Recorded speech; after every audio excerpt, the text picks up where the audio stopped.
to go to the United States to get a job there. But it's our problem to solve that.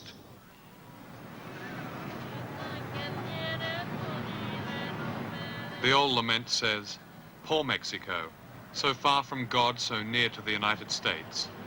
This is Tijuana, just over the California border. You drive down glittering Highway 5 from Los Angeles, past the movie studios, the great aerospace industries, Disneyland, the millionaire country clubs, and Richard Nixon's hideout. Then suddenly all these modern wonders disappear as you cross the border and there are potholes and open sewers and begging children and other tourists. Hey presto, you have left the most developed nation on earth, and you're in what they call a developing nation, which means, of course, that here objects and not people are being developed. And because Mexico is so close to the United States, which sets the pattern and scale of expectations, the fate of the majority, who are not beneficiaries of the system, seems infinitely worse. Tijuana and the nearby spa of Agua Caliente have been oases for tired Americans since Prohibition times.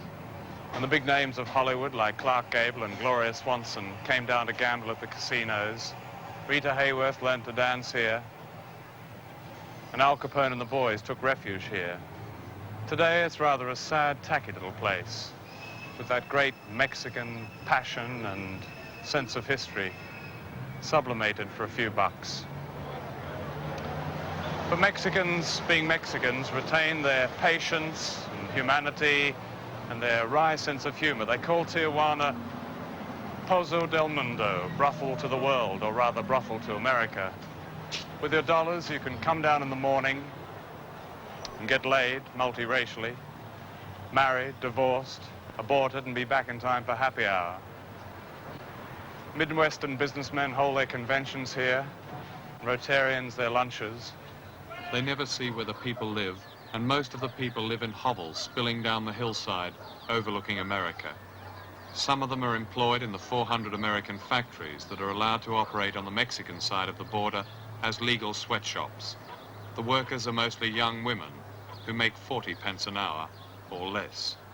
The raw materials are imported from America and the assembled product is sold back, duty-free.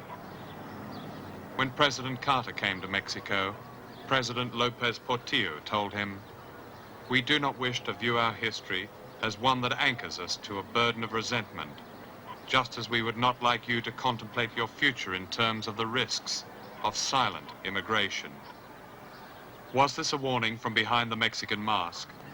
Was he saying, "You may have stolen half our land, but in retribution you will soon have 26 million Hispanic peoples, a minority greater than the blacks, and most of them young and angry"?